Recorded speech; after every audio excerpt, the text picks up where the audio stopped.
Well, good evening, everybody. Thank you for coming out tonight and joining us for this Cardinal Cafe.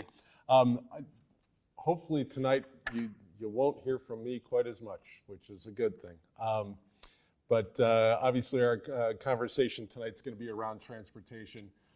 Wanted to kind of kick some things off just to kind of review where we've been over the last couple of years here since I've been in the district and where we're hopefully heading here now into the future.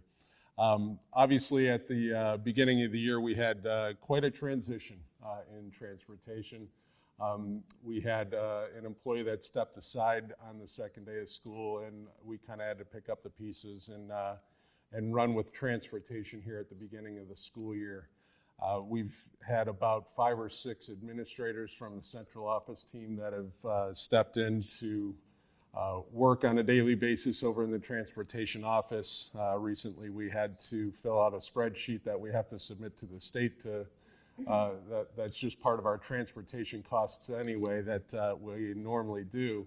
And typically it's pretty easy because we just have one administrator that we submit those hours and we're done. Well, this time there were like 6 of us that all had to get our hours put together as to what we spent over there, and it was quite significant. Myself included, I think I was there close to 200 hours the first semester here this year, and I think I was number 5 on the list as far as the number of hours that was spent over there. So we came together, we learned an awful lot, and I think we changed the culture of that department significantly as we went throughout the first semester here. It was a great opportunity for us to learn a lot about what transportation is all about, because by trade most of us are educators, not transportation coordinators. So we learned an awful lot, and we learned what our department needed, and that helped us as we moved forward with what our plan was going to be here in the future in regards to transportation. One other thing that I'll mention here is we are looking closely at our strategic plan and how transportation fits into that overall plan as well. And we've done a lot of conversation around our strategic plan here this year. With outcome number 5, one of the things that we're really trying to do is look at all of the structures, all of the schedules, how we work things operationally in the district to try to become more efficient. And transportation is a huge part of that. Recently, one of the big moves that we've undertaken here with regard to that outcome number 5 is we've looked at the start and ending times of our buildings across the entire district. And we've made a kind of a tough decision, but we've made a decision that we need to move one more elementary school to that early start and end time slot that we have that's similar to what we currently do at Fairfax and Bellflower. So for the 25-26 school year, we will be shifting Orchard Hollow to an early time slot as well. Several reasons for that, and we've communicated that out to our Orchard Hollow families. But we really wanted to make sure that we started to align what we're doing across the district. Number one, we wanted to make sure that we were a little bit more efficient in our staffing and the usage of our staffing, especially at the elementary level, because we have 7 different elementary schools. When we look at our related arts staff, we share those across several elementaries. When we look at our intervention specialists, our occupational therapists, our physical therapists, our gifted services, our English language learner population, a lot of different shared support services that are out there as well that we want to make sure we're able to align. And by shifting this now to having 3 elementaries that are in the early time slot and 4 that are in the later time slot, it brings us a little bit more balance that's going to allow us to be much more efficient in the way we do our staffing moving forward. The tie-in to transportation is that also directly aligns with our transportation personnel as well. So when we're looking at our bus drivers and the number of routes that we're running on a daily basis, that balance is going to allow us to be much more efficient in what we do there. So I did want to make sure that we mentioned some of those things, and that tie back to our strategic plan moving forward as well. We were very fortunate as we started to go through this process of trying to figure out how do we permanently solve this opening in our administrative team at the transportation department. We went through a couple iterations as a group trying to really determine what it is that we needed. And ultimately, we wanted to be able to maybe resolve two different issues that we were running into. Obviously, we needed a transportation coordinator, and having 6 central office people over there was not very efficient. Also, a couple of years ago, we had a transition away from somebody that was in charge of all of school safety to having 3 different administrators that were kind of working on school safety together. What we decided to do was combine those 2 needs that we had and put it together into one administrative position now. And we were very fortunate to be able to lure Jackie Strum back to Mentor from Euclid, where she was serving as an assistant superintendent in charge of human resources. Jackie is a known commodity to us because she was the principal at Sterling Morton Elementary School for many years. She was looking forward to a move back here to Mentor, and putting those 2 things together just really worked out. We've got a proven administrator, a proven leader, somebody that can meet challenges head on, work with people, continue the culture building that we currently have been doing in that department here in the district. And we are very, very fortunate that we were able to bring her into the mix. As we've made this transition to Jackie coming in, we've kind of used an instructional tool that we call the gradual release model. In instruction, it's more of the, we do something together, and then, I do, you do, or we do, you do, and we've gotten to that point now where we have gradually turned the reins over to Jackie. So we're very fortunate that she stepped in, hit the ground running, and is going through a lot of that work here for us right now. One final piece to that transition, and we've started this process already as well. Obviously, at the beginning of the school year, we had a number of bus stop change requests that were submitted, and I've spent considerable time standing on street corners around the district, checking on safety of bus stop locations, the convenience piece to the puzzle, trying to make sure that whatever we do with our bus stops is going to be something that's efficient and safe. We still have a handful of bus stops that we're looking at, and I know I've shared with some of those individuals that have submitted those bus stop change requests that's one more thing that we're still in conversations about. I believe there was a list of 5 or 6 stops that I had given Jackie a couple of weeks ago that we are still going to be taking a close look at here. Obviously, we had a couple of very cold days and had to call off school. So we haven't gotten to that point yet, but we are going to be jumping into that work here soon. I know we've gotten a couple taken care of. We've got a couple more that we have to go out and visit.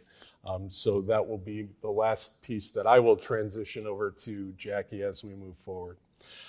With that, we do want to hear from Jackie here today because there's a lot that she can share that she's already learned about the district here and learned about this role. So with that, I'm going to turn it over to Mrs. Jackie Strum, who is our new Director of Safety and Transportation for the district. Thank you. I was actually thinking there were going to be a lot more people here. I was ready for an angry mob, and I wouldn't blame them. I'm gonna say, you know, coming in, so initially, let's go back to when Menor called me and they're like, hear us out. And I mean, there was, it was, they laid it out and I said, I'm in, I'm all in.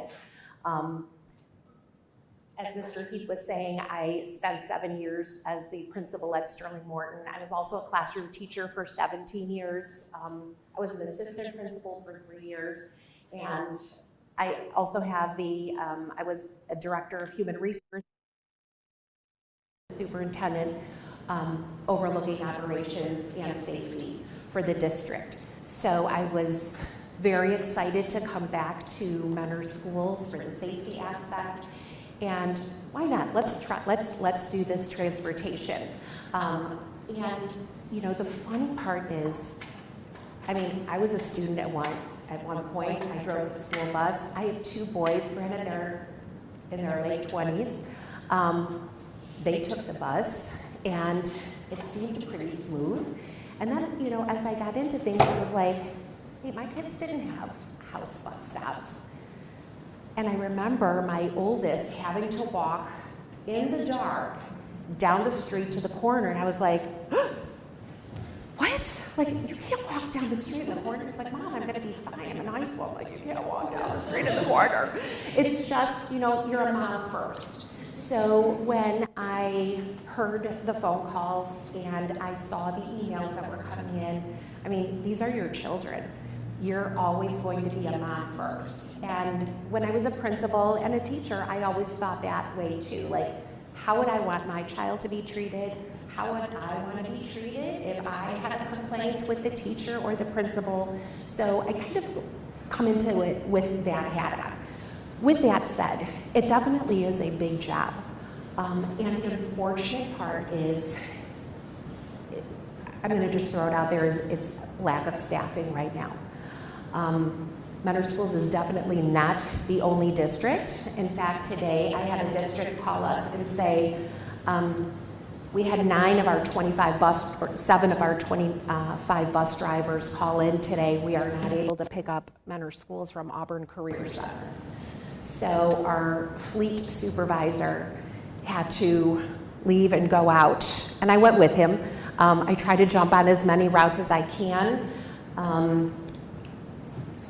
I can't believe I'm actually getting up at 4:15 in the morning. Like, my husband is a very early riser. We get to have morning coffee together now, which is a whole new thing. But it gives me a really good picture as to what is going on. And one thing I can tell you, and that was after the first week of being in there, we have amazing drivers. Are they going to make mistakes? Absolutely. Am I going to make mistakes? Absolutely. We are human. But they legitimately come in because they love what they do. You know, I did send out a survey to them just to kind of see what the morale was like, see things that are working well, what's not going well. And the top answer that came in is the reason of them loving their job is the kids and the families that they serve. I was so impressed with that because you really don't see that often. It might be, I like my coworkers. This is just something that I've always wanted to do since I was little. But that was the #1 response, which I thought was huge. I love the families in Menor and the students in Menor, so I can completely get it. I love the 7 years that I was at Morton, and coming back to this district is a dream. It's absolutely wonderful. I believe in the district, and I'm not used to being wired up. I have a lot of belief in the district, the support that is provided, and I also understand where the parents are coming from with their frustrations. We did shoot out, actually Tricia Ziedrich put out a little QR code if anybody had questions. And we got a lot of questions, and the majority of them were the same. So I condensed some of them, but I am going to go through them and provide those answers too. But what that let me know too is these are the things that we really need to work on. The first week, when I was in there, and I was like, what does this loop do? What does this mean? And half the parents are like, oh, we love the loop. The other one is stop sending the loop. So it's just one of those where it's a catch-22. And the difficult part is when we have to split routes, part of the split is completely on time and the other one is 30 minutes off. Now, what do? Do we send out a loop? Okay, now we send out a loop and we say, this split is 30 minutes off. Everybody else gets home on time. Now the parents are upset. You said it's going to be 30 minutes late. My child was on time. The other ones are like, oh, thank goodness. We knew it was going to be late. We were ready for it. So again, we think we're communicating well and doing well, but we've upset half of that bus, which is not okay. I do have to say that we will always err on the side of safety, but I appreciate hearing back. I've had some great phone conversations with parents if they're calling and they've been upset. I'm like, can I keep you on the phone for a few more minutes? I just want to pick your brain on how things have been going. And it's great to hear, things that went well in the past and things that just aren't working now, because it lets us know what we really need to hone in on. Any questions so far? I'm going to get into the questions and some answers shortly. Sorry, I have to raise my hand. Yes. First, are we going to keep the routes, or are we going to go back to bus numbers? That is a great question, and that is the $1 million question, actually. Yes. So for those that couldn't hear, I know from, because we're mic'd up and you're not, the question was around the bus route numbers versus the bus number itself. So that's going to be one of the things that we continue to kind of pursue here and look at. So turn it back over to you. Okay. Kristen, are you okay if I use your computer as well? Yeah. I think you are set up in here. That's one that's airplane. Right. Yeah. Okay. I will always have little graphics. It's the elementary school teacher in me. I can't shake it. I just messed it up. I thought I was helping and I totally messed you up. I'm No, sorry. I am. So one of the things that I wanted to talk about is just when we're transitioning to the new software program. Right now, we are working with a software program called Transversa, and it's really a great program. I'm so impressed with what it can do. I've been in training 2 days a week, and each time I'm learning more and more, and now when I'm on the phone with a parent and I say, oh, let's check that stop out, and sometimes I look and I say, this makes absolutely no sense why your stop is where it is. So what we realized is when the old software program transferred over to the new one, it transferred all the stops. And what should have happened and what we are going to do for next year is we're going to look at all of the stops and make adjustments. So it might be very similar to starting from scratch, but I think it's necessary because some of the routes make complete sense. I looked at one where a driver has like a little cluster of picking up, and then the driver literally almost drives halfway across the city, has a few more stops, and then goes back. So these things just don't make logical sense, but for some reason the computer program was like, this looks great, let's put this in. So we need to go through, I talked with the drivers as well because their input is so valuable. They know the city inside and out. The stories I could tell you from just listening on the radio in the afternoon, I am blown away by our drivers and all they do for your kids. And even when a driver is calling and saying, I'm stuck in this place, especially substitutes, we have a few of those, but you know, they'll radio and they'll say, I'm on this intersection and I'm not sure where to go. 3 people will jump in. What route are you following? Oh, you're gonna turn left on this street and it's the blue house on the right. It's just, to me, it's amazing. And as a mom, I'm thinking, I would feel great knowing my child was on that bus with the people who are driving them home. So, starting from scratch is a big thing. In Ohio, they say that your child can walk a half a mile. Okay, being dramatic, I would say that my son had to walk a half a mile to the bus stop in the dark. It wasn't, it was like 5 houses. But as a mom, and we had sidewalks. As a mom, to me, I was like, you are not walking at 6:45 in the morning in the dark. And they only do curb, the corner stops. So I didn't even call to change, but of course, you know, moms, we talk, and I'm like, is your son walking that far? Is your daughter walking far? They're like, oh yeah. Especially if they had older ones, they're like, this was in Mayfield, they're like, it's all corner stop, they're not stopping. So in Menor, we do aim for less than 1/4 mile, but those of you with littles, but it is an aim of ours, and I think we are very fortunate to have transportation that serves all the students. Many districts have stopped busing for high school, and districts are also looking to change the walking zone to 2 miles. Menor does not want to do that. Menor Schools is very strong with the community, wants to do what's best for the parents and the kids, and understands that it puts pressures on families.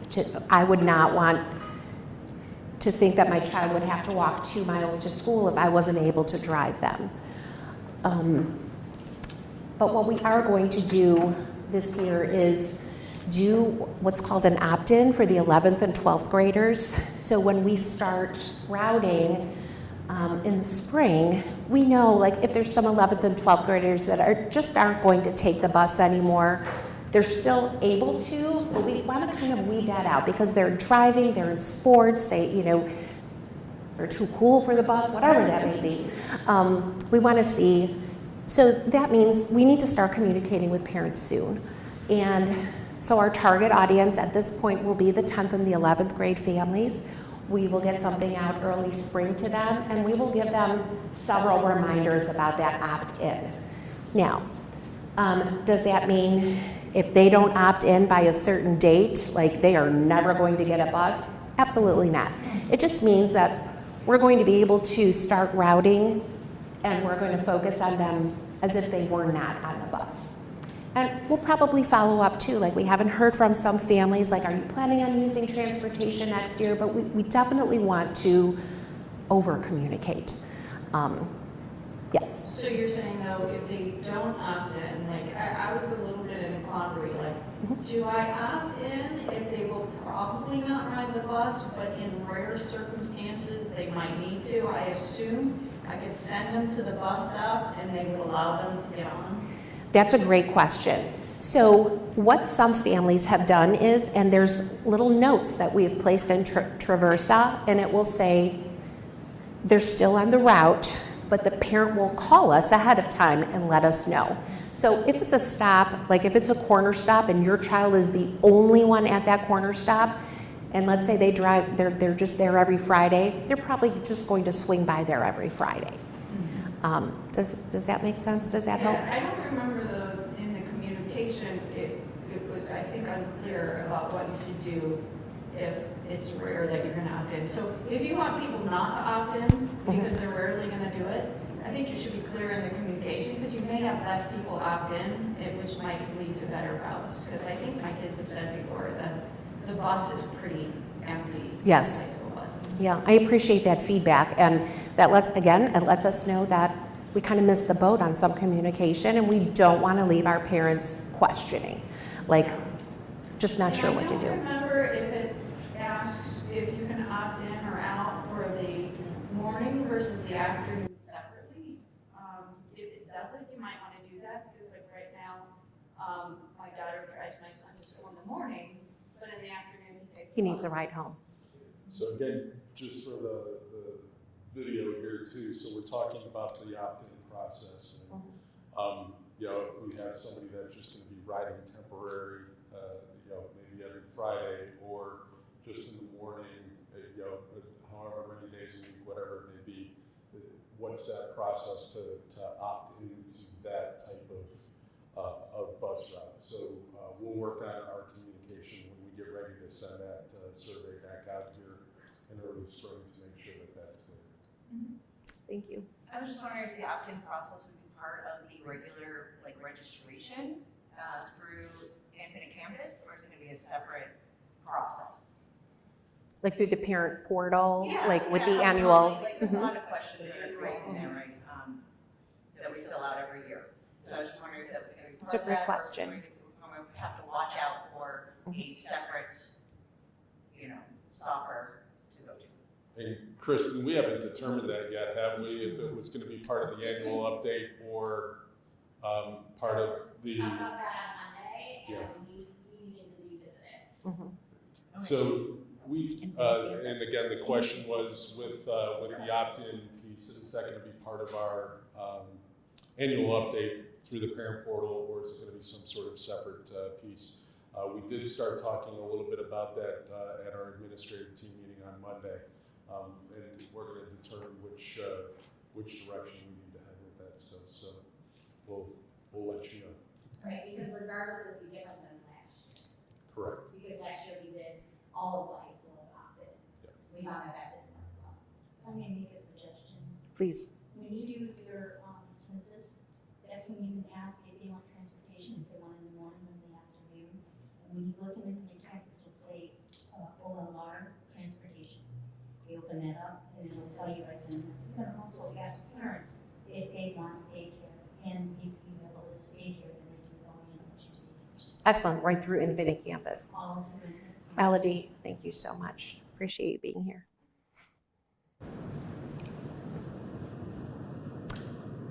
The 10th, 11th graders opt out or in, is that including your siblings, like your younger siblings, or anyone else? No, that is just for them. Now, if they're going to drive their younger siblings, that's completely up to them. We're still going to route all of our pre-K through 8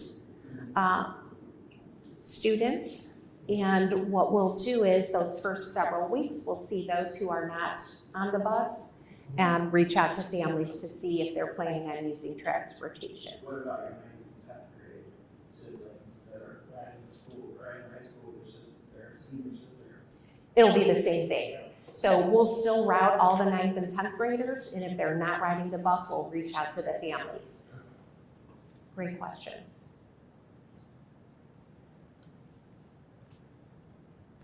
Corner stops. They're not just easy for everything, but there's some real logic behind corner stops as well. When you're looking in residential areas, one of the biggest complaints we get from especially families who no longer have children in the district is there is so much noise, constantly hearing the bus stop and go and stop and go. So corner stops really reduces the amount of stops in a residential area as well. And it makes it really a lot easier, especially if you have a substitute on there. Many times you can't see addresses on homes, especially if they're set back a little bit and there's no lights on. It's very difficult to see that. But the corner stops are just, they're lit up, they're right there. And we work with group stops. Unless your student is receiving special education services and is generally in a self-contained resource room where they will have an IEP that is written that they need the house-to-house pick up and drop off, your child will have a group stop. Now, with that said, we've had instances where there's a child that is the only one at this stop, and we've literally driven by their house to get to the stop, turned around, driven by their house again to get out of that cul-de-sac. we'll make those adjustments at that point, because it's a one-person thing, and it just makes kind of logical sense there. But for the most part, we are going to be looking for those corner stops or with those really long streets, like smack dab in the middle, so kids can come either to that corner stop, to that middle, or to the end.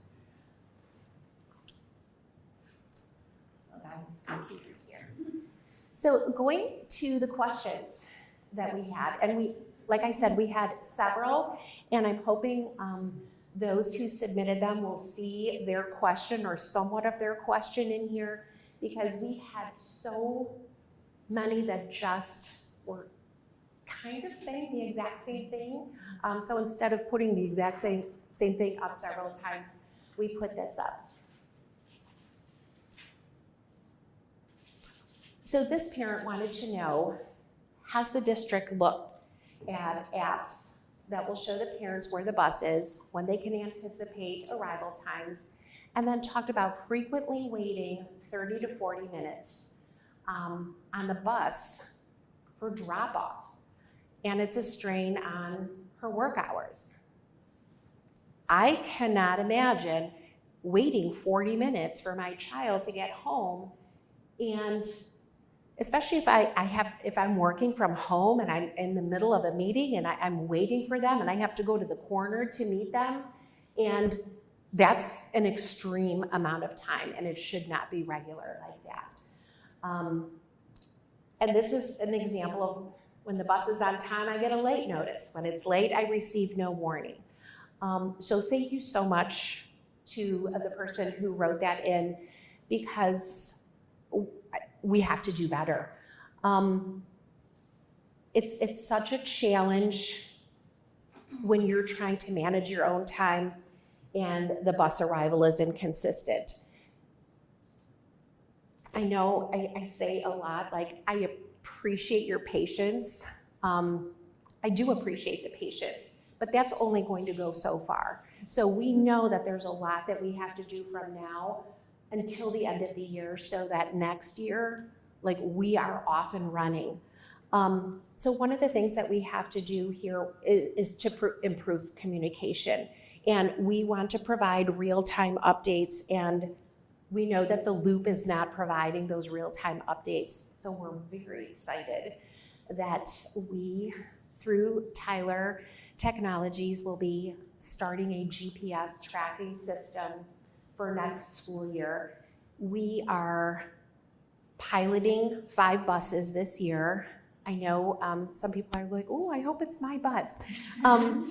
So over spring break, we have 5 drivers who will be trained on the program. They will get an actual tablet that goes into their bus. I did have a concerned citizen one day call me and say, I want to let you know that one of your drivers is driving around with a stack of papers in his hand. I was like, yeah, those are his routes. So, and it's a substitute. So it's going to take that stack of papers away, and it will have the GPS system on there. So what we are told, and we're very excited about this, is it will show when the stop is coming up, and it will also show the name of the children who should be getting off at that stop. So yes, that is very exciting. And there will be an app for parents to be able to see where the bus is. Now, obviously, if your child is not riding the bus, it's not like they have a tracker on them. It's just you're tracking the bus. It's a GPS system for that. The full rollout will be this fall. So what we're hoping with the 5 drivers is that we can kind of work through all the kinks. We're not going to start it off right away and say, okay, parents, we're going to hook you up, because we don't want to give any false hope yet. We want to work through this, work through all of the kinks. So please hang in there a little bit longer with this loop. I will do my best not to send the loop out and then your kids are home and I'm saying that your bus is 30 minutes late. I'm going to do my best with that. But as we get going with that, and I don't want to speak ahead of myself or for us yet, perhaps towards the end of the year, with those 5 buses, we can work with a few families to see how this is transmitting back and forth. But our drivers are very excited about it. And as a parent, I would be thrilled. Now, some parents have called and said, I have Life 360 and it shows that my child's at Memorial.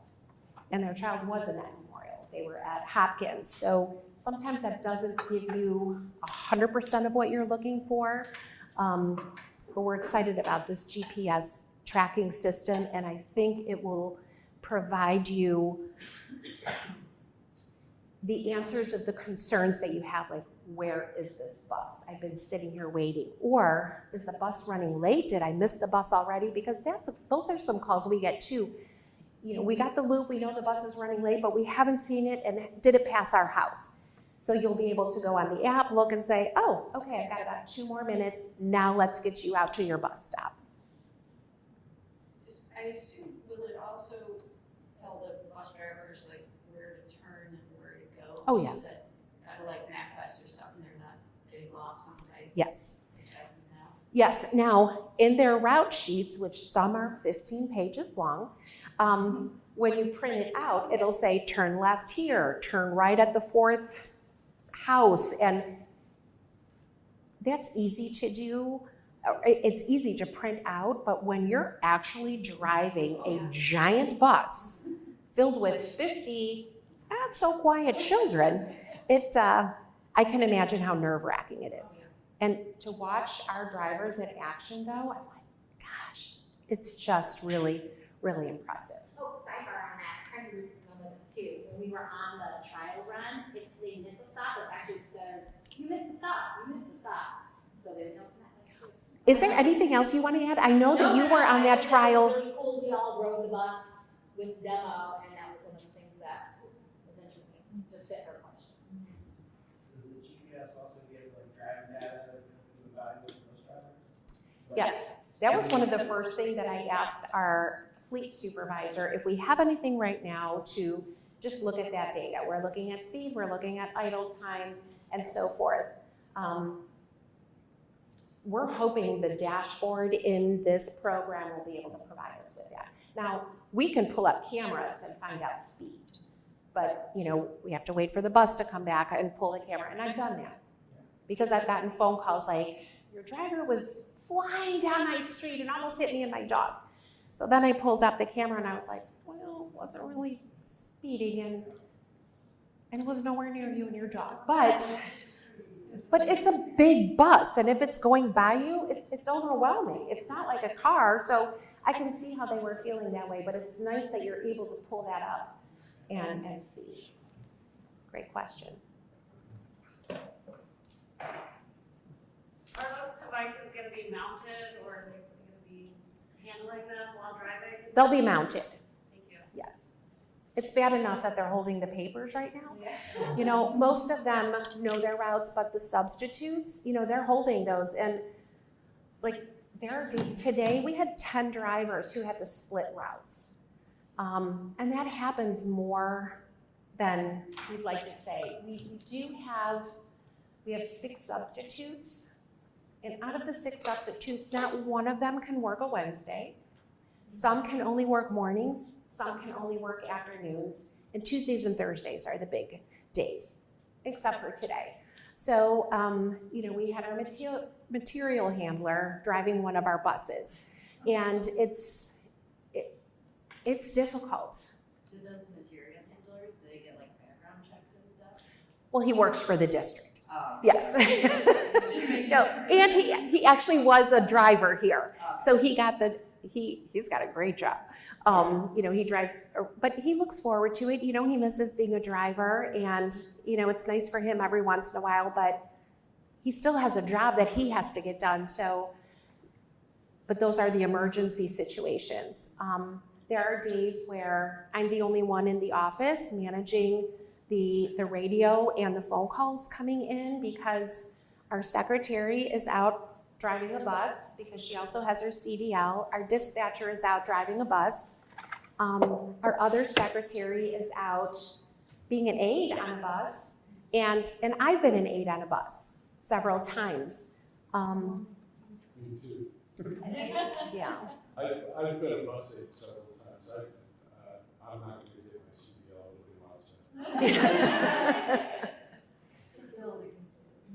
We're not having to build that one. I've So, seen this truck. Has there been any talk of like maybe opening a morning shift of we care for like the elementary schools to maybe cut down on the bus routes in the morning? we do have morning week here. Oh, Fairfax does it. Fairfax does not? The early. So our early ones do not at this point, and to kind of answer that question, so the question was, have we thought about opening a morning session for we care at our early elementaries? My understanding, and Kristen, you can correct me if I'm wrong, when we first made that shift for Fairfax and Bellflower, the offer was made, but there weren't enough people to sign up to warrant having that session. Yeah. We'll probably go through the same process with Orchard Hollow just to see, what is that need, and if there's a need there, obviously we'll offer it. But if there's no need, then we probably won't. I was just asking because like I don't think that I've been part of that survey like since my daughter started. So I was just thinking that maybe because of all of the bus issues that we have had recently, maybe that would be a reason for people to change their mind. But just a thought. And again, Thank you. that was probably done at the onset of that shift. It had taken place and it has to continue Yeah, from year to year basis. No, I get it. Yep. So, yeah. But yeah, that's maybe something that we can look into, do we open up more sessions there?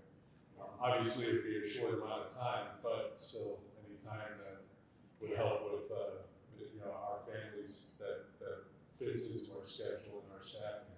Obviously, we want to make sure we supply the good service that we can. Yep, for sure. Thank you.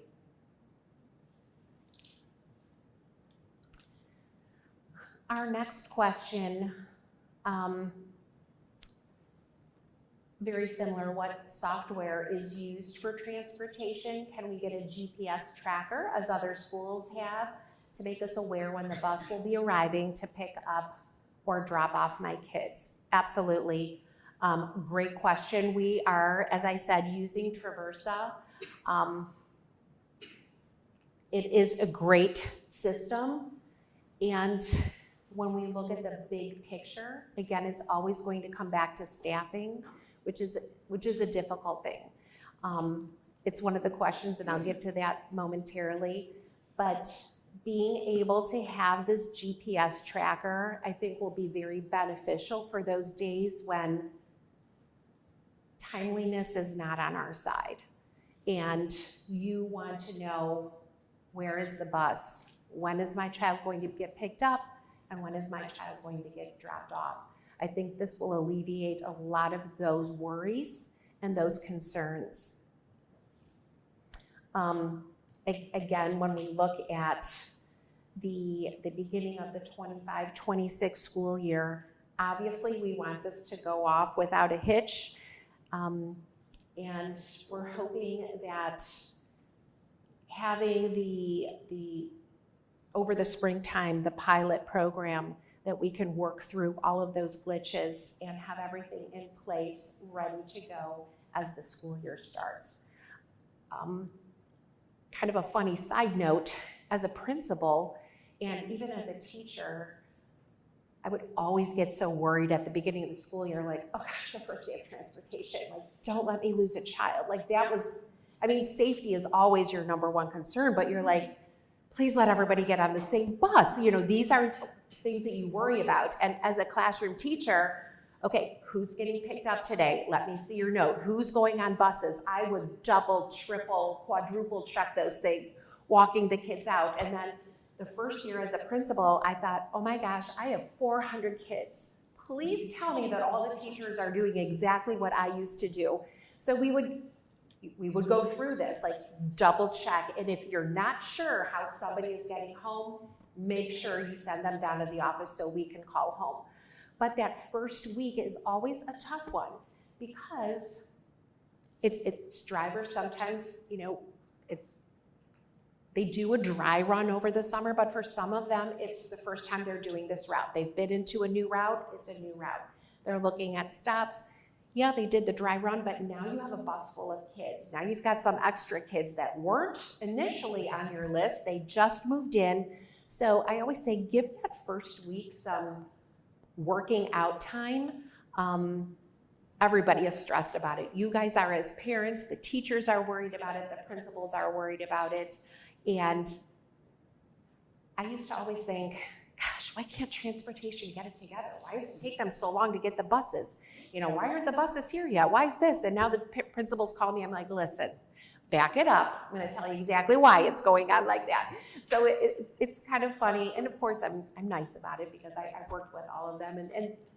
But those are just things that we do when we don't understand what goes on in a different department. And as Mr. Heath was saying, having central office come into the transportation department did so much good for the department because the bus drivers really felt like they weren't seen. And I'm going to be honest with you, as a teacher and as a principal, I kind of took it for granted. And as a parent, I took it for granted. Like, you're here to pick my child up and get my child safely to school. You take it for granted, but there's so much that goes on behind the scenes of making sure that everybody is safe. And seeing it unfold and hearing it from the central office staff of what they've seen and just what I've seen in the short time that I'm here, I would put my children on any of those buses with any of those drivers and feel completely content and comfortable knowing that they're getting home. Might be late, but they're getting home. And I keep forgetting to move my slides, I'm sorry. The next question, what is the district's plan to hire and retain sufficient staffing levels of bus drivers, assistants, and subs? I thought this was the loaded question of all of them. But these are things that we are definitely aware. We know the importance of having sufficient staff. From a school standpoint, we're also seeing that people just aren't getting into education either. Teachers are retiring. There's not as many teachers coming back into the field. It's very difficult even to get substitute teachers. Many districts are changing the requirements of substitutes and saying, you know what? And there's even a House bill that passed stating you do not have to have a teaching degree to be a substitute. That lets you know that there's a crisis just in education in general. So the same thing is happening with bus drivers. I look at the bus drivers that we have, they're very seasoned, they've been here, they love driving for Mentor schools. We have 3 that are retiring. I'm happy for them, but I don't want them leaving. Like, now that means I need to replace 3 and still, you know, we're still behind. But, and it's the same thing with the bus assistants. It's, people want to work from home and they don't want to get up too early. They only want to work a few days a week. And it's a struggle for schools. And it's not just Mentor schools. It's a struggle in education in general. So we definitely understand the issues that are plagued by most districts right now. And you know, the lack of staffing impacts us daily. So in terms of retention, the nice thing I can say is, like, we're not losing drivers to other districts. If drivers are leaving, it is for career advancement. And we support them in that professional growth. And they're retiring or they're just changing career paths. You know, you hear people say, kids are so different nowadays, you know, they just don't listen. The respect level is different. And you have multi-generational drivers and they're like, I just kind of don't need this. You know, it's a tough situation. But fortunately for us, we haven't had people saying that. I do hear it from other districts. They're like, you know what, this is it, I'm out. Our bus drivers are like, oh, it's fun, you know, we talk to the parents, the schools are so supportive, the principals are supportive, and you don't get that everywhere. So again, it's another fortunate reason to be here in Mentor Schools. Last fall, they hosted a Drive the Bus event, and we have another one coming up in late April, so if anybody here wants to drive a bus, please come. What's that? What is yours? Oh, it is. We actually got some sub-drivers from our last, we got one driver and 2 substitutes from the last Drive the Bus event. So we have another one coming late April, and then Mentor Schools will also have a job fair. We also want to expand like recruiting. Right now it is on the district website. It is posted on the marquees of all of the buildings, and we do get a lot of calls from families or just community members like, hey, you looking for a driver? The challenge, however, is it takes a while to get a CDL. People feel like, oh, I'm gonna go pass a driving test and in a couple weeks I'm on a bus. It can take up to like 6 months. So it's not a quick, especially if they're working another job and they're trying to fit it in on the weekends. There's a lot of training that goes behind it. I'm thankful that there's a lot of training that goes behind that. I don't want somebody driving a giant yellow school bus with just a few hours of training. I don't want to be on the road with somebody like that, and I don't want our kids being in a bus with somebody like that. So right now, 2 of our trainees, I should say, are getting ready to test. I'm very excited. But of course, one's like, I can work Tuesdays and Thursdays. I'm like, please, somebody with a Wednesday. Can somebody work Fridays? But we're gonna have a few more people, and we're looking forward to that. So those are the challenges that go along with that position. It's not something that you can just walk into. So we have had people call and say, I have a CDL, can I drive a bus? So we look at to see what class they have, and then they have to be sure that they can have passengers. There's an endorsement that they need to have for that. And there's people that just are looking for like a quick turnaround time in order to get employed or to get a job. And unfortunately, if they don't have that CDL, the district does a great job of making sure that, going through the event and the onboarding and paying for their physical, paying for their drug test, paying for their FBI, BCI test, and then just provide, what's that? Yes, the pre-service classes, paying for those, and paying for their time of when they're on the bus working with our OBIs, our on-the-bus instructors. But it takes time, and that's the frustrating part. But I was one of those too, like, okay, let's get people in. How quickly can we do this? And we pay for their CDL? we do not pay for their CDL. Okay, do we pay for their training classes? We pay for the training classes, yes. It's very similar. Like, we don't pay for a teacher to get their degree, but we do pay for professional development for them. So, how much money do we invest in their CDL training? well, that all depends. So they're paid $21 an hour when they work for us. Melody? CDL classes, so I'm, give you something to say, I'm the director of transportation at Archie. So I know like a lot of stuff going on. So in order to be a bus driver, there's several steps, and it can be very inexpensive for the district to put a little bit of money into somebody that could very well be valuable in the long run. So when you're talking about your pre-service class is about, they just increased the price to, I'm gonna say $85 for just the class. Pre-service class is 15 hours, it's from 10 o'clock to 1 o'clock at various different places, all over the state. So depending on where it could be as close as Painesville or it could be as far as Austintown. So it just depends on where that comes from. The next thing is, depending on how much you're paying your OBI, which is an onboard instructor. A lot of times it's their contractual rate. And to train somebody behind the wheel, it is a federal law as well as a state law that they have to satisfy X amount of hours. Minimum hours is 15, but a lot of times it can go as much as 40 hours. The ideal training behind the wheel is about 30 to 40 hours. That gets them going to where they need to be, and we can release them right off into the sunset with their children and be successful. And that's exactly what Mentor Schools does, is focuses on that 35 to 40 hours.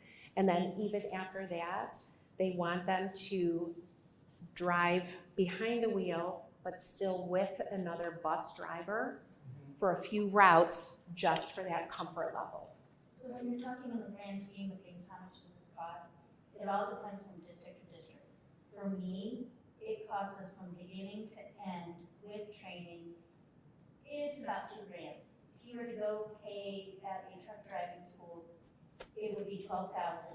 And then on top of it, you would still have to come back to a district and be trained because you wouldn't be road ready. The state of Ohio has a whole nother certificate that they have to receive. So it's very advantageous for your district to offer paid training and pay those little small things, because if you're looking for a job, you may not have that kind of money to invest. So you want to definitely encourage people. What I'm asking, if we're paying for this marketable skill to train this person, when they stop being a bus driver, they still have the skill. Are we asking for some kind of benefit in return to say, hey, you should stay here for X amount of years? Right, and that is something that goes through our HR department, so I cannot speak for them, but you bring up a very valid point. We have had a few who have gone through the training, who have come in with their CDL, have gone through the pre-service training. So we've paid for several things and have decided, like, oh my gosh, this is not for me. Like, it makes me nervous having kids in the back, in the bus. It's different than obviously driving cargo. But that all goes through our HR department. But someone wants to get a delivery truck driver or a dump truck driver or whatever. Yeah. I mean, it would be advantageous in a couple of years, a bus driver. Some of them do. You know? Mhm. Some of them do. You can't stop them from leaving. Right. A lot of times what happens with bus drivers, we'll bring somebody in, and what we'll get them, really and truly will get them, and I encourage you guys, when you guys are on Facebook and you're commenting, that is the biggest thing for people to decide, I want to drive that bus. Because if you're on there bashing the very people that are gonna love and take care of your kids, it's really hard to say, I'm gonna go into that environment. Yeah. So, at the same time, a lot of times, that's what keeps them here is those kids. And feeling like they belong to the community and really making a difference. I've been in the transportation world for 26 years now. Started out as a bus aide, worked into a bus driver, worked into a manager, worked into a director. So a lot of times, once they come in, they stay. It's very rare that they leave. They do stay for a couple of years.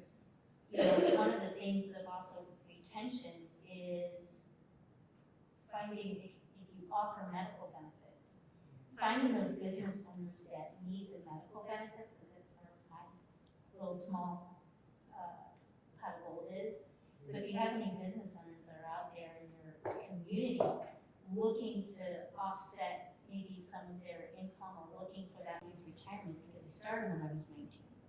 I'll be 50 this year. So, I mean, even if you're later in life and you're looking for that transition, some of my best drivers are retired truck drivers.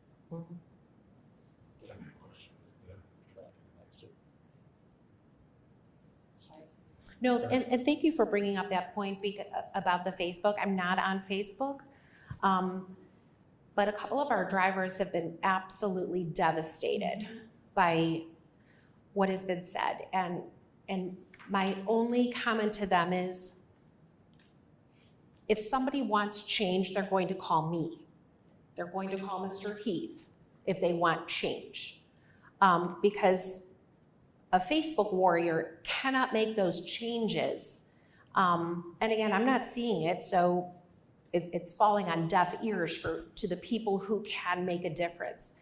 but why would somebody want to come drive for Menor schools when that is out there? We have a really great program. We do. I have children that have graduated from Menor. My granddaughter goes to Menor. That's why I'm sitting here today. Not only that, with my knowledge to support Jackie and the superintendent here. So, I mean, guys, I tell you, bus driving has really afforded me a wonderful life. It's given me the opportunity to see many children grow and just be amazing individuals. I'm telling you, you will not find a better job, in my opinion. If you want to do something for your community, do this. Thank you, Melody. I appreciate those words, and I know our drivers will appreciate that as well. You know, talking to our drivers, I remembered the one driver who was, I'm just not doing well with this, Christine. Okay. She was one of my drivers when I was at Morton, and she was so excited to be able to see these kids from kindergarten through 5th grade. Then she drove through for Shore, and she also drives in the high school. And to just see these kids grow up and to grow into these awesome young adults is so rewarding. And as teachers, we don't get to see that because we don't follow them along. As teachers, we get them, you know, if you're in elementary, after 5th grade, you don't see them much. Middle school, once they're in high school, if they're, you could follow, you might see them if they're in athletics or, you know, awards assemblies and so forth. But these bus drivers, they're the first ones that your kids see in the morning and the last ones they see coming out of school. And then I hear the bus drivers come and talk to me and say, you know, so-and-so got on the bus and they were so upset. They had such a rough day at school today, and we sang all the way home and we talked about it's going to be a better day tomorrow.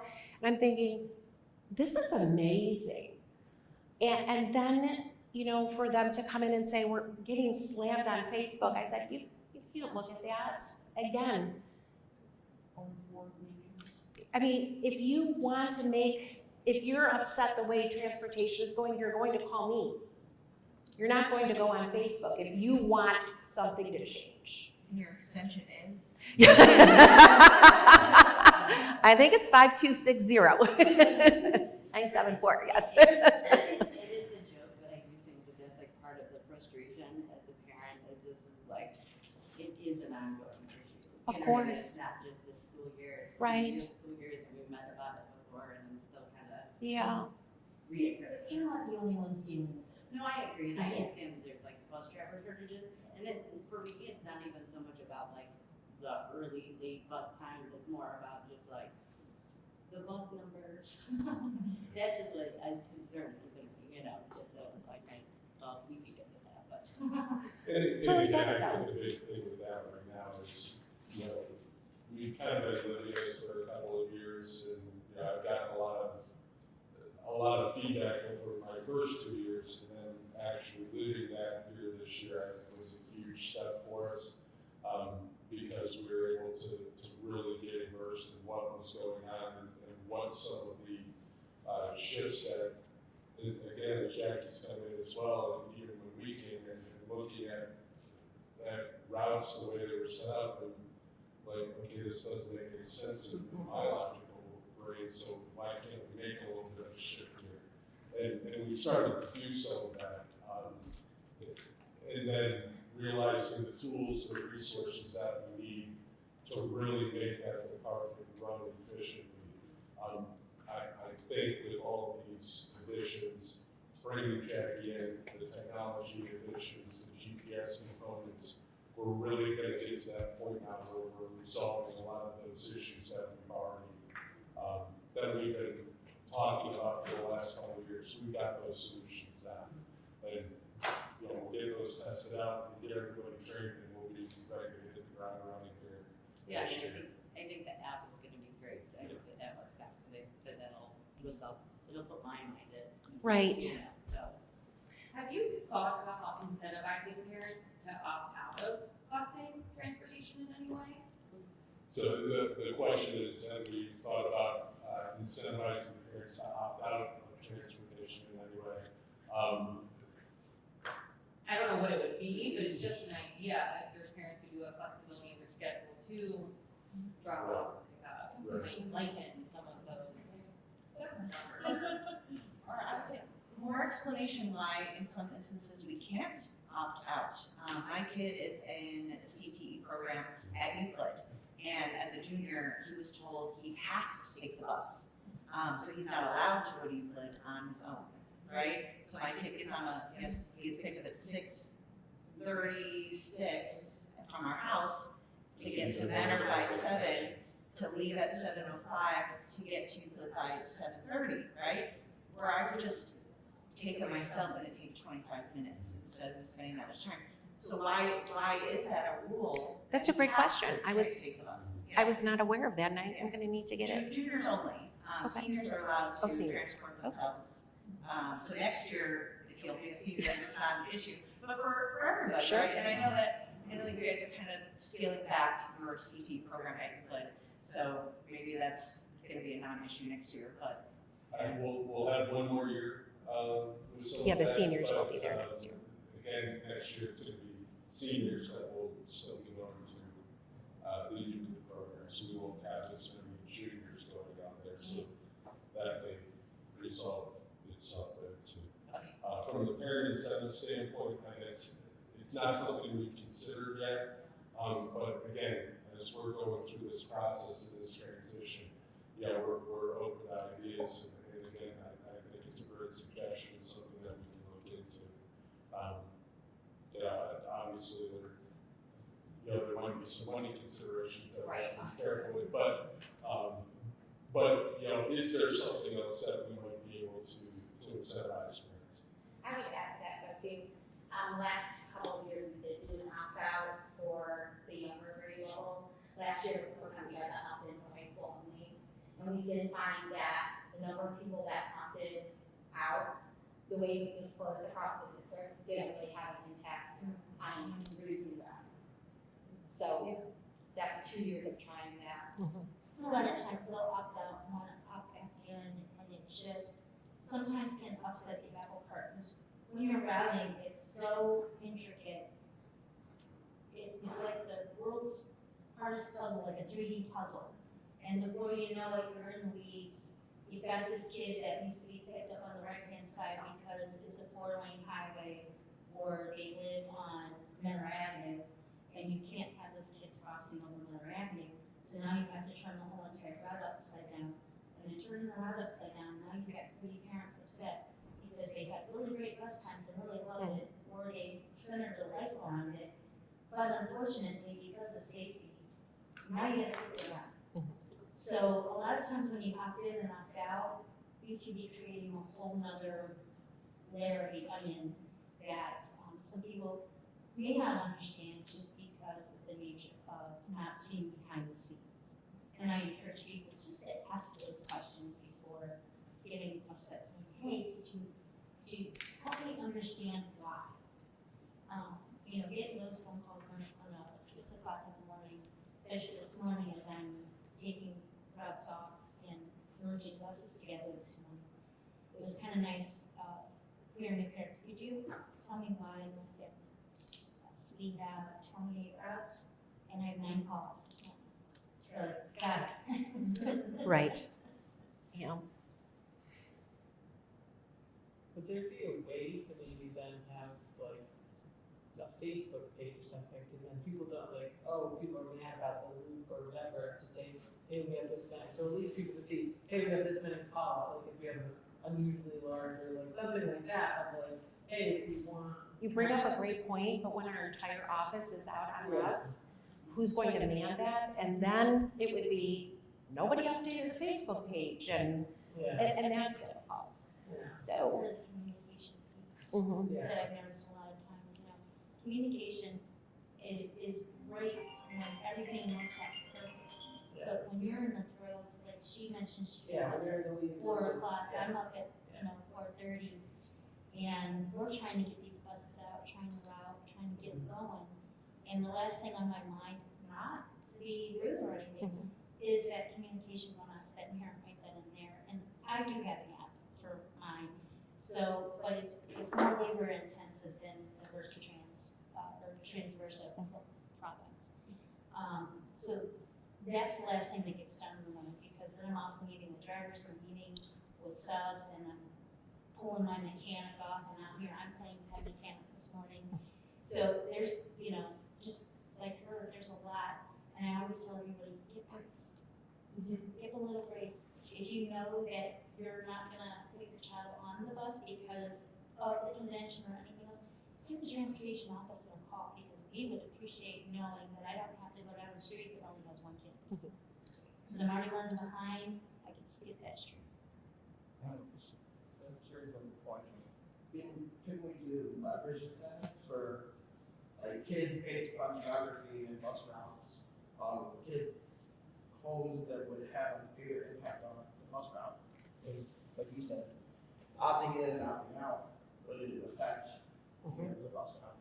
But I'm sure there's, based upon geography, there are kids that actually, if they opt out, would actually affect the bus route.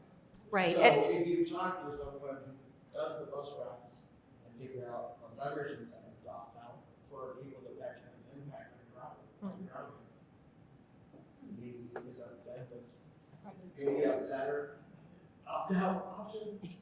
Well, or the same thing, like where you said, oh, well, maybe half the people aren't opting out because they only need one day, the morning or the afternoon, but that wasn't an option.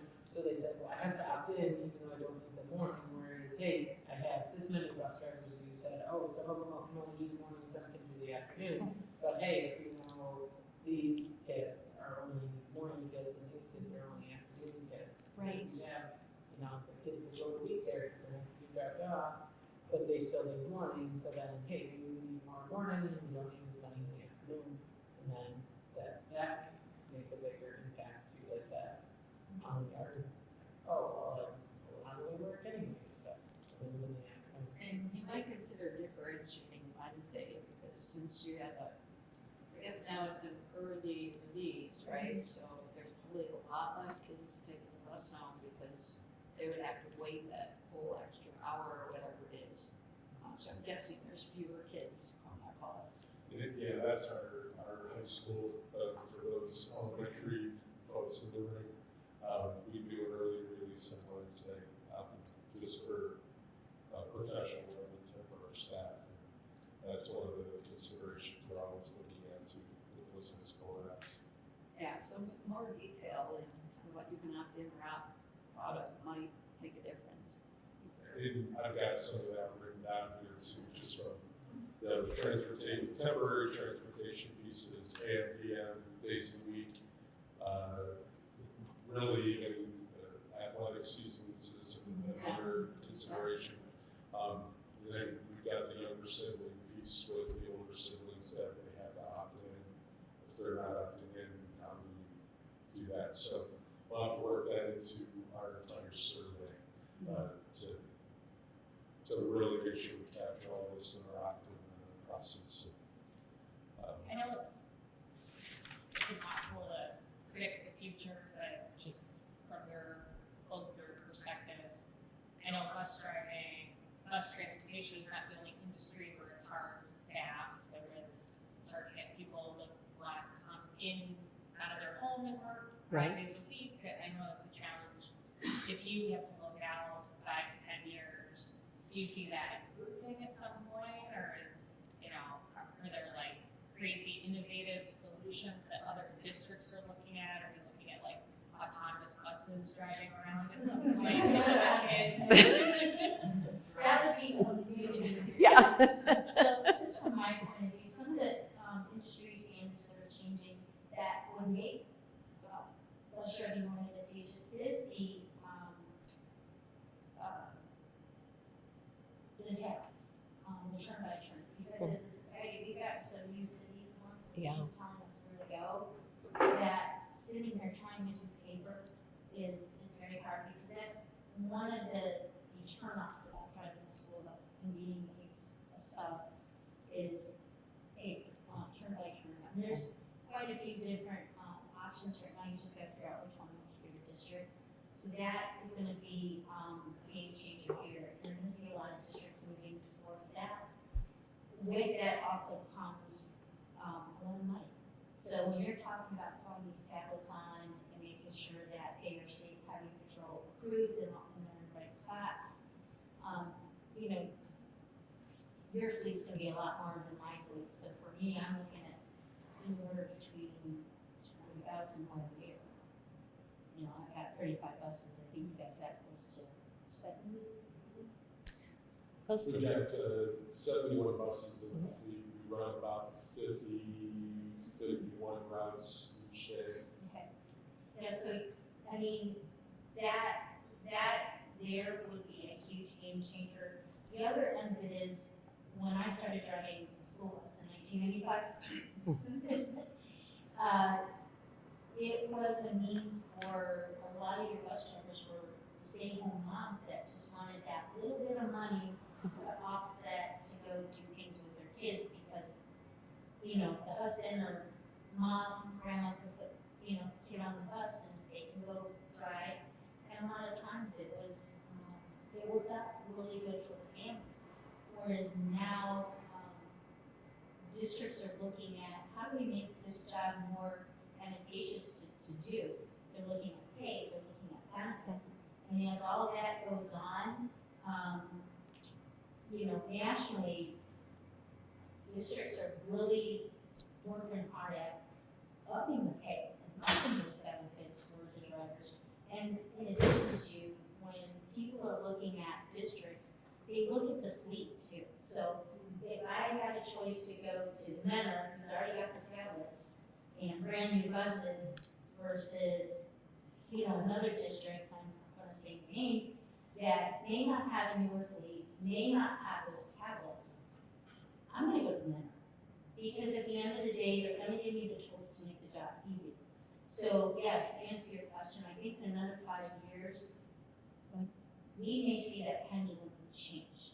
And as people decide that, you know, maybe they want to leave their current job, or they're starting to think about retirement, and we're all living longer.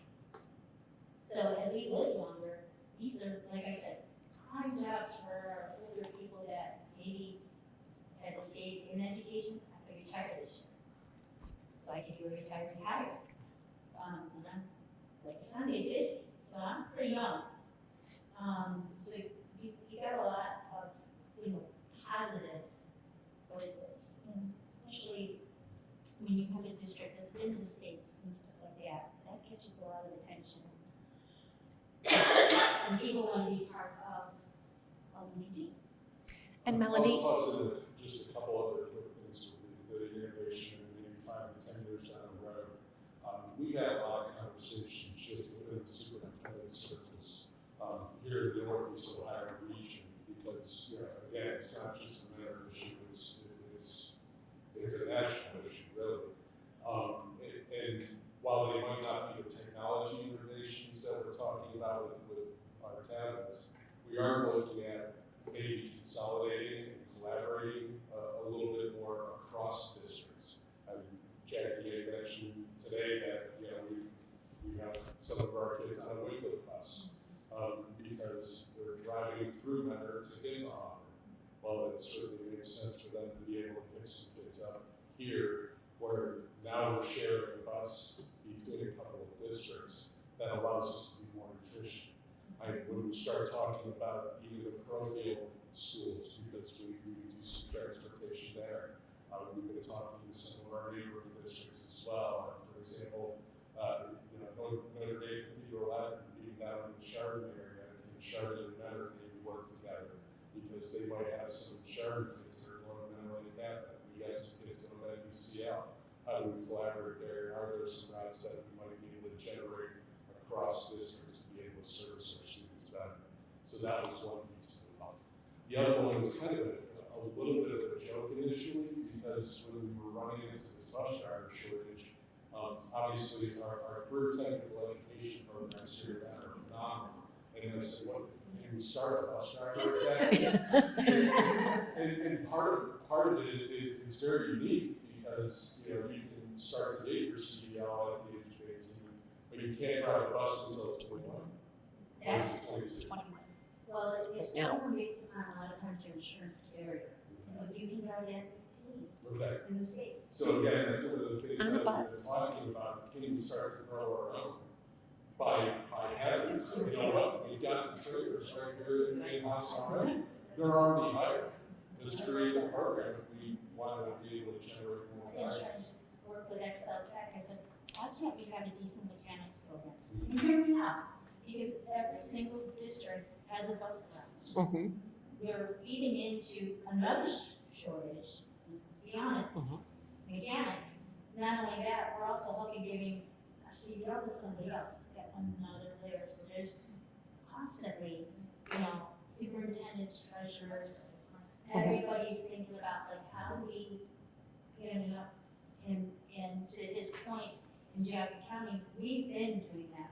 We've been doing shared services.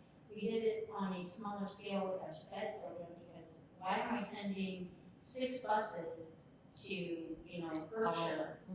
And Sheridan's coming all the way down Newberry. Kenston, I was going up to Sheridan.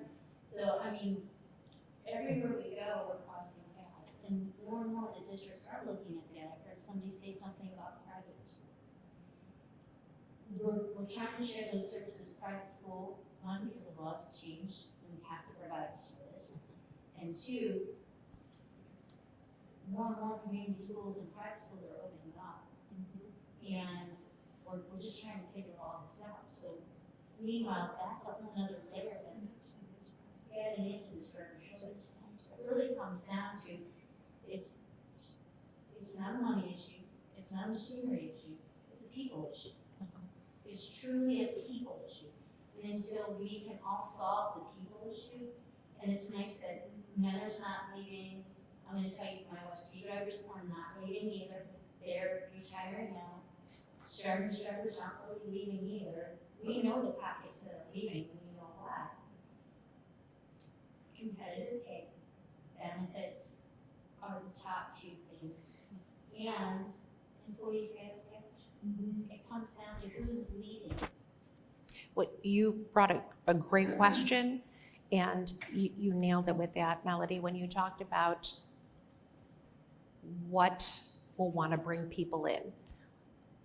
The number one reason a lot of people will leave their position is because they have not been trained adequately, or they don't have the resources that they need to do their job.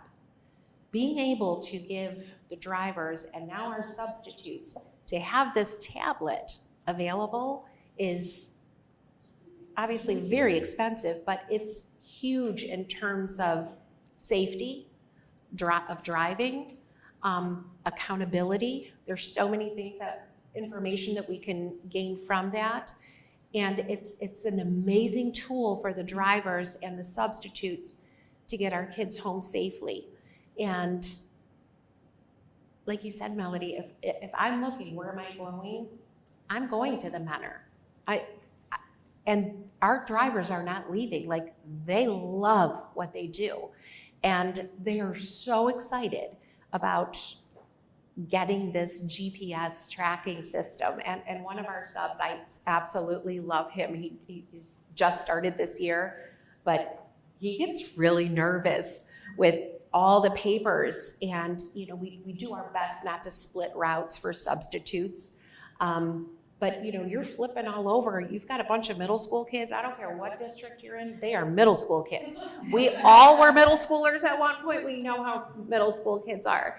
And it's difficult. You have a bus full and you're flipping through papers and you want to look for this perfect spot. And then of course the middle schoolers are like, hey, they do a home stop. They drop me off at my home, and the substitute is like, well, I'm not seeing that on the route.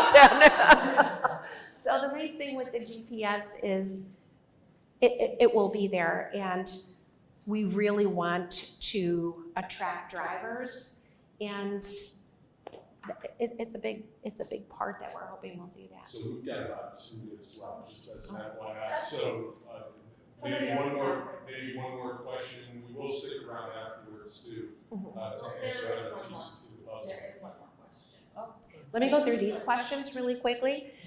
So, parent was talking about waiting outside in the freezing weather. Sometimes the bus doesn't show up. Can they wait inside if they run out when the bus arrives? Should buses be stopping at each stop even if the kids aren't visible? These are great questions. For safety purposes, obviously we want the kids waiting outside. And you may think, well, how is that safer? Well, it's much safer if they're waiting inside. Waiting outside for the bus really reduces a lot of that franticness of perhaps running to the bus. You forgot something, or you haven't put your boots on yet, and you're running out, you're tripping, you're running out, it's dark. So the visibility is better for the driver knows what they're looking for. Running to a bus is never a safe option.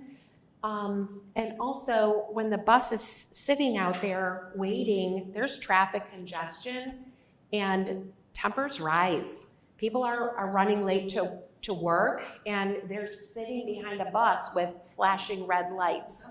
And we don't want to encourage that illegal passing, and I'm glad that there's a new House Bill 3 that is going into effect of harsher penalties for drivers who are illegally passing buses.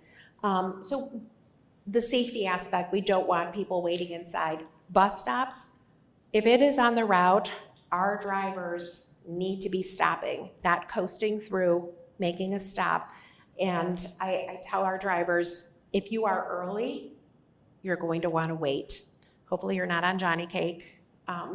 You want to be on a busy road, but if you're early, you're going to need to wait. But if you're on time, you're going to wait like 45 seconds to a minute. I know to all of us in the room, you're like, 45 seconds to a minute?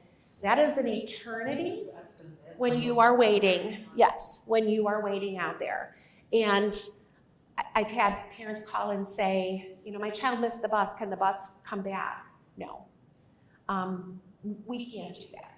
It would be wonderful if we could. We're already short drivers, and they need to we are not a limousine service, correct? And what I've heard, like, can you call so-and-so? I'm waiting there.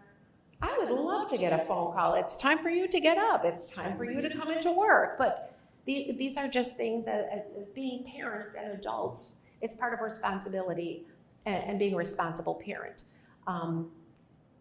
But so the bus driver's supposed to wait if they're early, because we've had a bus driver and the transportation person say that the kids are supposed to be at the bus stop 5 minutes early. They should be there 5 minutes early. So if the bus comes early, they just went by, and all the kids missed the bus because they weren't 5 minutes early. Okay. So they should be outside 5 minutes early. So that is something that is posted on the site as well. The bus driver is allowed to just drive by if they're 5 minutes early then? They should not be just driving by. They should be stopping. And waiting 5 minutes, or No. not waiting? No, they're not going to wait for 5. They'll wait a minute. They'll wait a minute, and they're 5 minutes early. I would love to know which bus is 5 minutes early. Yeah, I was gonna say, can you tell me what route that is? Because I'm really impressed right now. Okay. I just want to understand the policy. Yes, that's why we want them outside at least 5 minutes early. Okay. But the buses should be stopping. So even if they come up to a stop and it's a routed stop and the kids aren't there, they should stop. So that is an expectation of the drivers, yes. And then long waits and extreme cold aren't acceptable. I couldn't agree more. All students really should have a safe and reliable ride to school each day, and no child should have to wait in unsafe conditions. Again, I'm going to go back to the tracking app. It'll be nice to see, and parents can say to their child, the bus is coming around the corner, make sure you're down at the end of the stop now, to alleviate that. Again, talking about the tracking system, I did change a little wording in here. The loop system is not helpful. It wasn't as nicely stated in the question, and I kind of chuckled. I get it. And I love the end. We don't mind the buses running late. We just want an accurate real-time ETA. Amen. So do we. And we're very excited about the tracking app. And so sorry about the loop. We want it to be helpful. It's helpful for a handful, and really this mom was not liking the loop at all. So my apologies for that, but we do want it to be helpful for our parents. And we're excited about the full rollout next year. And again, you know, the challenges when we're splitting these routes, as Melody was saying, you know, getting up at 4 in the morning and you're realizing you have all these drivers out and you're splitting these routes. Sometimes the last thing you're thinking about is getting that communication out because you need to get the buses out and rolling.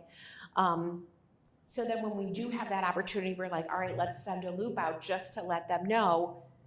And it's a catch-22. Some people are happy and some aren't. So, you know, we do apologize for that, but we are definitely committed to having something that is more reliable and very parent-friendly. Great question. I don't know if the parent is here. She said she might be. Was that your question? Do you want to read it? No, you can go ahead. Okay. So like on days that we do receive a notification that there's a shortage in drivers and our bus could be delayed, is it helpful to pick kids up if we are able on that day, or does that cause more chaos?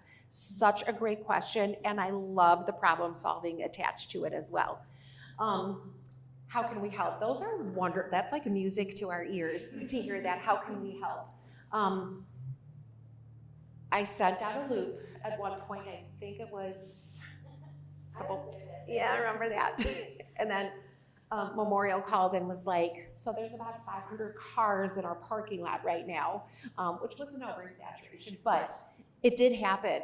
But what was happening is, like, parents didn't call ahead of time to say, like, I'm gonna be coming to pick up my child. They were literally calling from the driveway saying, I'm here to pick up my child. So that created a little bit of chaos, but that, we sent the loop out because if your child has a dentist appointment right after, you're waiting at the bus, you want to get them in the car and drive, and you're like, oh, they're probably not going to be home, you're gonna wanna go pick them up. If you have all the time in the world, we're planning on taking them home. It's just gonna take a little bit longer, so you don't have to pick them up unless you want to.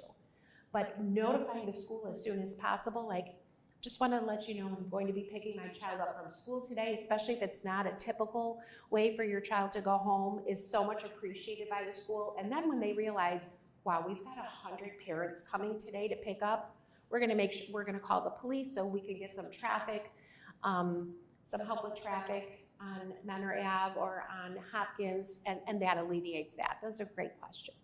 But then, so it's not going to affect the driver at all? Like, it's No. not assisting that driver who's working a double route per se, because they're still driving. It could, and as Melody was saying, if there's that one child that is completely all the way off the grid, and they know that child's not on there, okay, that might save me 10 minutes. So. I want to thank Jackie for being here. She hasn't even been on the job a month yet, and we tossed her into a Cardinal cafe for crying out loud. So thank you for all of your information and all of your help. Again, I know we've got probably still have more questions. I know we have a couple more in the presentation as well, as we've done with the last couple as well. We'll also do an FAQ document that will be posted along with the video of this presentation, and we'll try and get as many questions answered as possible on there as well. If there are other questions, like I said, we'll stick around here for a little bit longer, but we do want to be cognizant of time and wrap up. Plus, I know the wall boys need to get home. They're already gone. Okay. I do ask a very important question, though, that came to mind as we're talking. What is the proper chain of command? So if I do have an issue, I shouldn't be calling Mr. Heath. Right. I shouldn't be calling you. So what is that proper chain of command? Because is there a direct way to contact that specific bus driver that we have? Great question. So a lot of times, if there's issues that happen on the bus, you can, if the bus driver writes a referral, anything disciplinary will go to the building principal, and then the building principals handle that. The bus driver, as soon as they write a referral, it comes to me within 30 seconds. I go through it, and just from the background that I've had being in education for 30 years, I I have that conversation like, hey, let's work on this. You know, sometimes it's just, they're kind of struggling with some behaviors that they're having on the bus. And being a principal, sometimes I would we bring the kids on the bus, great kids, I'm walking by the bus going, you don't act like that in school. Like, there's something about the unstructured bus that they just become this different person. I'm pretty sure my boys were probably like that at some point as well. But with that said, you know, you have a bus full of kids and you're trying to keep your eyes on the road. And all right, what do I do with the child that's doing this? So there are great conversations that we have. So if it's not a bus referral and it's something that your child comes home and tells you about, call up to transportation.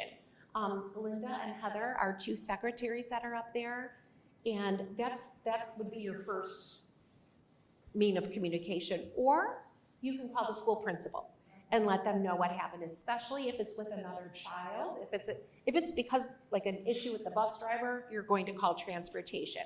If it's another child and your child, there was an incident on the bus, you'll want to call the principal. I used to get those calls, and then I would like talk to the kids, I would talk to the bus driver, I would call transportation and kind of work that whole thing out. So did that help? Definitely. And is it illegal to buy your bus driver etc.?